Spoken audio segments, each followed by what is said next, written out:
I mean, Dune has done all right in terms of win rate. I think it's close to like a 53% or something. So, I mean, I can see why there's a little bit of disbelief in him and the potential of it. But I'm looking at this draft now, right, where they finished off Impunity with Menki and Angela. Angela, in my opinion, this is the worst pick going up against that lineup from Loops. You're going to get blown up by Mai, Arlie, and Elaine is going to jump on you with it every single Death at Sunset. Angela's positioning needs to be flawless. It has to play, is going to be playing scared almost the entire game. And to be honest, Angela should probably go back to the library. I guess one reason why they pick up the Angela here and not like the Princess Frost or something is that Angela can really punish divers and people get out of position. And you know, with his Blazing Barrage, if she's able to land that skill, that is just such a huge tempo stopper for anyone trying to dive in. So Angela gets a couple of kills early, then you really see that hero start to snowball. She's one of those heroes that really snowballs early if she gets a couple of kills. So Impunity on their last legs of this tournament. Will this be the last time we see them in Season 2, or will they enable us to go to a game number 4? Yeah, okay. Well, you are very positive and Pollyanna, I would say, on the Angela pick. I'm definitely more negative. I think you're going to have a hard time. I think X-Hero, everything is on his shoulders, right? If he's able to get those early kills to kind of get himself started, because if not, he's going to be chased and it's going to be a rough time. As I say this, Wind Slash knocks up Black. He's getting focused in. He can't get away. Wow. He's going to give up first blood, and Sherry will take this one, and already it's looking in the favor of Loops as they take the Azure Golem. I don't even know what they call it right now. Silver lining is that they're trying to steal the Sage Golem away. It does go towards the Zhang Fei, which in the grand scheme of things, nothing is basically achieved there for the side of Impunity. But hey, they got something out of that. But you know, Dunn already has the blue buff, so he's not gonna be missing that at all. Yeah. I mean, it's already been stolen or whatever, so I think they'll be they'll take it. But you gotta take something back, and Impunity were able to do this. But again, that entire shift off with the first blood and the steal, it's already a 1K net worth lead for Loops. So it's just a matter of time. Again, Impunity need to figure out ways to dig themselves out of this hole. Yeah, I mean, that was just such a good game plan to start off with.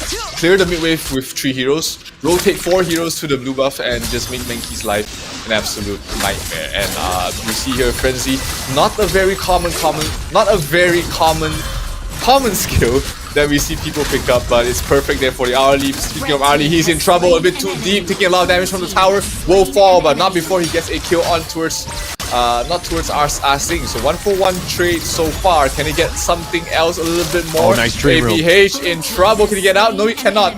That was the start that we wanted Angela to have. That Angela needed to have is an early snowball, and that's a great start. Getting a kill on towards ABH, and Impunity is able to strike back and close things out in terms of the network. Okay, Loops right now, I feel like they're playing a little unconventional. Okay, Kank here, forcing the issue, gets the knockback, and Sherry comes in at the right time. Wow. Kank had the bat signal up, and you know, Sherry comes in at the right time for this one, and the Death at Sunset. Tempest somehow survives under the tower, and it looks like the Scorching Barrage just barely not able to hit Tempest here. Good movements there. It's just barely surviving through all of that. Angela still doesn't really feel too bad, you know, just of not getting that kill.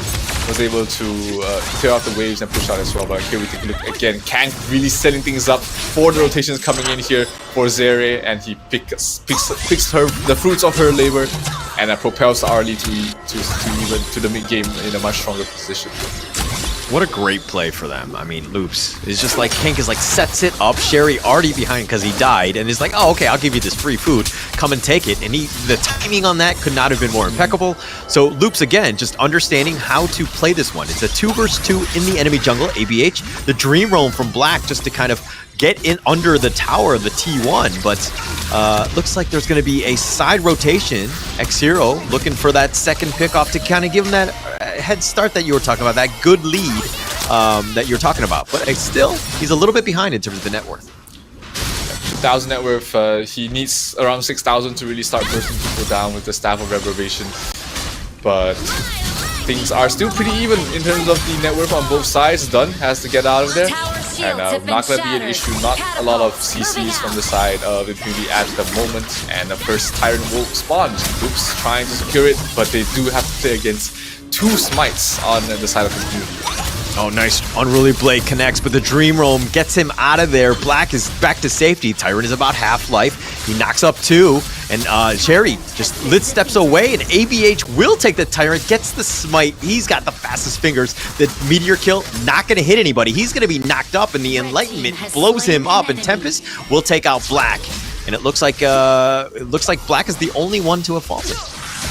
Yeah, Megumi as well as Shaolin was pretty low, but they weren't able to dive any deeper behind the tower. So Impunity has to be grateful that they didn't lose anymore. That would have caused probably an uncontrollable snowball there for the side of Loops, but still not a good position they want to find themselves in. 1.5k down in 5 minutes in, and Loops still seems to have their number in terms of these movements across the map. Yeah, they definitely have their number. They're already starting to slowly whittle away at them as they've kind of grown this net worth lead. And look at the map, right? Impunity right now playing scared. They're staying on their side of the river, realizing that, you know, Loops could be anywhere. They could be in the bush. They could be right behind me. I don't even know. Like, they're just everywhere, and they're playing scared, and you see it in their movements. Absolutely. It's been... This is what we're talking about in game number 1, is the mistakes of your first game is making you doubt yourself in the last game potentially. So if you're not able to reset from that, then it might affect your decision making in the games and really cause issues for you. But Shaolin, able to get that bottom tier 1 tower, the cheeky play that you can do with some of the marksman heroes to really just poke the tower until it falls. But it still keeps Impunity here in the game. Here comes the Maisha Nui, trying to go for a kill. Angela pops the ultimate to try to play a bit more defensively. Oh, but a knockback by Dharma. Gets him. Finds Sherry. He's going to be down. He's going to look to back off. The Unbridled Outburst is going to be used. The Unruly Blade keeps ABH alive, and they do get that pick off, and that's a pretty big win for Impunity as they got Sherry down for another 10 seconds. Yeah. Arlie cannot be initiated on if she hasn't set up the parasol. He's just not very survivable if it's caught out like that. So gotta look out a little bit more for positioning, but all in all, not the worst things to happen this early on. It's not gonna amount to too much. It's just the Vanguard, the Overlord Vanguard falling towards the side of Impunity, which allows Impunity to cut down the lead slightly, but Loops still in the driver's seats for now. Still in the driver's seat, and it's just more of like the objectives and the towers that have been taken out by Loops, right? They've just kind of forced the issue of playing, again, Impunity just sticking far behind. They're trying to make some plays. They are getting some kills. They're getting themselves back into this. But again, it's more of Loops just playing very strategic. Yep, they absolutely have. They've been their aggression has been calculated, and they've been able to stop crucial heroes from getting the farm up here. Bottom lane. Oh, Meteor Kill. He's just going to go right for this Death at Sunset all the way in the bottom lane. Kank just trying to stay alive, but X-Hero Blazing Brilliance, that's going to be aborted. The Dream Roam is not going to hit him. Xiaolin is down for the count already. Megumi runs over the wall, and it looks like X-Hero on the run as well. And ABH all the way in the front. He wants more. He finds Megumi. He's going to go for this one. Kank actually finds Black as well. The Dream Bubble pushing him out, but Sherry will take that mid T1, and they've capitalized off of that kill. Yep, good engagement there from Loops. They really split up the fights. Everybody was kind of in a small skirmish, and a lane absolutely just feasted on Shaolin, who cannot get away after using up the flash. So getting the mid tier 1 tower, absolutely huge as well for the side of Loops to be able to control your enemy's jungle. And with the bottom, with the Tyrant spawning in a few more seconds, everybody needs to go back and regen to be in a good position for the next upcoming fight. Yeah, the next one's going to be pretty huge. I mean, if we're looking at this one, the replay of what happened, nice Meteor Kill, knocking him up. They go in for this one. Tempest uses the Death at Sunset, keeping himself alive. And it looks like he's chasing after, gets another beautiful Meteor Kill, ensures that he gets Xiaolin, which is the biggest win for all of that. And then now they're trying to look to start this Tyrant here.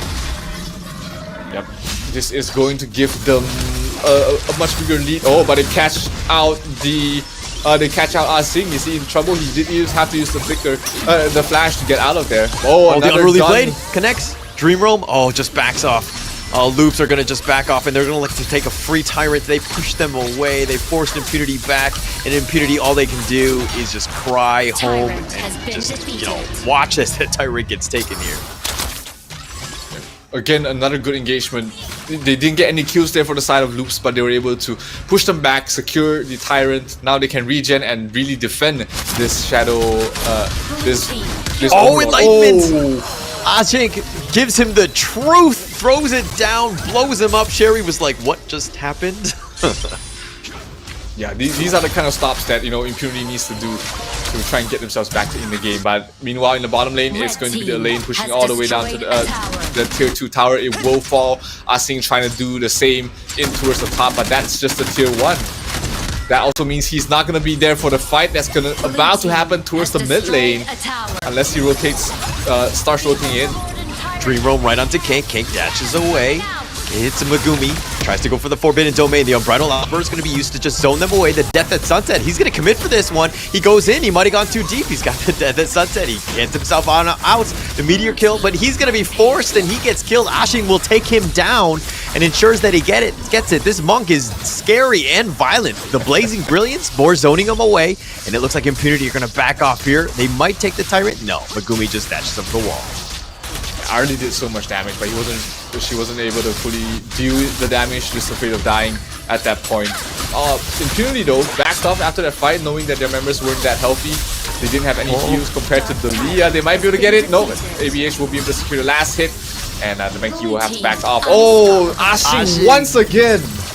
Another pickoff play. He's had some decent plays. He's gotten some pickoffs. I mean, he throws it out and the damage can be on point, but ABH now going in for this one. Asing taking it to the house and taking out ABH. Shaolin, excuse me. Asing will fall. Sherry gets the outplay. He did have the list step, so he did dodge that one. Shaolin is going to be killed, and Black now being focused, and Tempest will take out the cutest hero on the map. Yeah, definitely overstayed that welcome a little bit there for the side of Impunity. I mean, there was no more objective. At that point, you know that the lane is respawning, is coming back towards the fight, and that set up Tempest for a huge double kill, and brings the lead back to 3,000 here for the side of Loops. Also, Asing almost was the savior of that engagement again, but the early Zeri was just able to survive with the skin of his teeth, and was just able to get that shutdown on towards Asing. I feel like if Impunity were to be like, hey, we need to focus on the Sherry, or we need to focus on this X-Hero, they would have a much better time. Right now, it seems like there's a lot of isolated fights, and yeah, Asing is able to make a couple plays and supposed to get some pickoffs, but it will really help them because then they're like, okay, we have the full lockdown, we're able to do this, as opposed to being spread throughout. It makes it a very difficult team fight. Yeah, I couldn't agree more. Like, they just need to focus fire on the same target because that will free up your heroes much easier. That means that it will be a 2 versus 1 or 2 versus 2 situation, and with how Asing has been playing, it's been really, really crisp. But a lane. Megumi, he had the most awkward, dare I say bad, the Unbridled Outburst, but the Death Roam Black, he's going to be in a bad spot as well. He's going to be picked off. All 5 members of Loops still alive, just waiting for the next minion wave. It's looking to crash here. They're just starting to celebrate. They're starting to push it across. The Unruly Blade tries to go in for this one. He does end up getting killed. Kank is going to be down, and it looks like ABH getting a little bit close. Tempest is getting focused in. He's being kited. He does get the Meteor kill, but Tempest somehow out healing it. He gets picked off, and X-Hero will take this one. It's a 2 for 2, and Loops has to go back home limping. Yeah, that probably wasn't the best call. Half your heroes were down in HP. Dalia wasn't able to provide the heals in time, and the creep wave was just dealt very well there by the Angela. So, on hindsight, not the best fights to take. I understand that Loops, tried to force the issue to go for the win at that point, but sometimes you just have to dial it back a little bit. You're up 5,000, you just took a great team fight. Regen, go for the next one with full health on everybody, and you're probably gonna win. Yeah, and this is a little bit more, I would say, impatience from the Loop side, right? Yeah. They have the bottom lane completely. Ooh, ABH gets blown up. Oh, Ashe going for this one. He does have the Enlightenment, does end up doing the damage, and Cake is going to be killed as well. And Shaolin is starting to turn it up. He's starting to have that damage, but the Death at Sunset, he's looking to go for X-Hero. Is he able to kill him? He's continuing to focus on him. X-Hero does go down. They're turning this around. The flashback, Shaolin is down. Zeri's going to take that one. He's going to fall in return. And so it's going to be a 3-for-3. They're continuing. Black is just looking to just stand 1 versus 2, while his friend Megumi is just like, I'll just push the wave and recall because there's not much else I can do, my friend. Zhang Fei had a look of that situation. He was like, all right, I'm out of here. Not much you can really do, like you said. There's not really. He can provide some shields, but ultimately then it will be a case of 2 heroes dying instead of 1. So in the grand scheme of things, probably the best call was just to recall and just dissuade them from any further pushes. But Loops somehow managing to turn that fight around. They lost 2 heroes at the start of the fight, but the main damage dealers, which are the Arlie as well as Tempest, did not fall, and they were the 2 that were able to provide most of the damage for the cleanup. Alright, with friends like Megumi, who needs enemies, right? No, I'm just kidding. He saved himself. He probably the smarter play. It was going to be very difficult for Black to get on out of this one. But again, Loops forcing it out. I think continuing my point from earlier is that last time their gameplay might have been a little bit more boring, right? In the sense that they were very just like suffocating. They were forcing it out, taking away space. But Loops felt like they were a little impatient. They forced the bottom T3 and they got punished for it. Yep, absolutely. Like, that was definitely an unnecessary move in my book. Trying to end the game right there and then. If everyone was full HP, I would understand it, but everyone half the members, especially your front lines, ABH was like sitting around with 25% of his health. And that means nobody's going to be able to frontline for you. Then that means D'Angela is going to be able to land skills on crucial heroes. Yeah. But thankfully for Loops, it doesn't seem like that's stopped them so far. It slowed them down for sure, but they're still able to take this fight. Top tier 3 tower dropping really quickly from the damage of the Arlie. That leaves only a minute to lane. I think the bridal outburst just zoning them away, creating a little bit of space, but the top T3 is already taken out. They've taken the minion wave as well, and Impunity live to see at least the next wave. Yep, Elaine was a bit spread out from the rest of his team, tried to go for a fight against 2 heroes, but just took too much damage. And unless he gets healed up, I don't think that Loops is trying to look for a fight here. Oh, Arlie! Move the damage from Arlie. Absolutely insane damage. Yep, and here Mankey trying to back away. Oh, Dharma! Ashin gets a kill onto Zeri. That's exactly what they need, but he pays with his life. Tempest is just too strong at the moment. Here, Deer and J are taking a lot of damage. Oh no, it's D'Angela that was taking a lot of damage from the Mai, but 1-for-1 trade so far. I mean, Asting has been holding things down here for Impunity so far, but is it too late? Yeah, I mean, 30 seconds, that's almost like an eternity at this stage. I mean, it's 17 minutes in. Loop's still figuring out ways to just take all the objectives. His net worth lead, yeah, it's only 4K. I mean, kind of getting to the point where, you know, everybody's kind of 6-slotted at this point, so not the worst thing in the world, but again, Impunity need to figure out some way to get some sort of pick-off. Turn a fight from a 5-or-5 to a 5-or-4, you had that advantage, and this Overlord's going to be pretty massive in terms of just how things are gone. Megumi gets run at, he's going to be knocked up, they've got fights throughout. The Blazing Brilliance does have the damage, and Tempest gets bursted down, and that might have been that window of opportunity. Yeah, that's an absolutely huge kill. That's the second strongest hero on the side of Loops already down. At this point, the Dun is mainly just as an immediate shield and as crowd controller. He's the utility hero for now. They really need a lane to be the ones threatening the backlines, but this is a dangerous situation right now for Loops. They will lose the Overlord, and the creep waves are going to be fixed here from the side of Impunity. That gives Impunity a shot back in this game and in this series. I mean, it's just all about opportunities. Being able to just have that potential to get back in, is a huge issue for Loops. Again, the last game a little bit more boring because there were no opportunities. They were playing much cleaner. We're seeing a more impatient Loops team trying to just force things out. Yes, they have the advantage, and I'm sure that they were like, hey, we just wanted to try to close this out as soon as possible. But Impunity, this is the never say die attitude that they have. They're going to fight this one all the way to the end. Yeah, and that's because of the situation they are in right now. They are potentially playing their last game of this tournament. So if they lose here, they're out, and that's why they are, taking these risks. That's why they feel like they're hungry and they're playing more cleaner because their backs are against the wall.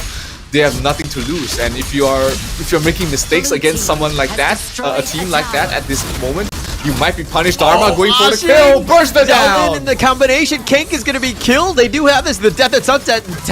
Tempest is trying to fight 1 versus 3. He gets the meteor kill onto Shaolin. He's trying to focus it out. That's life number 1. He's going to come back. Ashing is down. Death at Sunset one more time. Lands it, and Black goes down this time. And it looks like they've turned this around. Loops have found the opening, and Megumi's been killed. And Tempest will take the double kill. X-Hero now running for his life, trying to keep things alive. Slow it down. Give yourself a chance, as it's 30 more seconds for the rest of the team.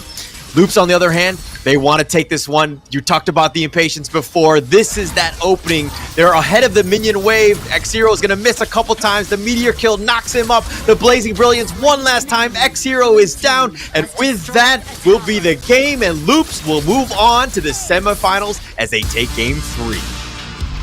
Tempest, that play, absolutely huge. Goes straight towards the backline, gets the kill one towards the DNJ, removes basically half the damage of what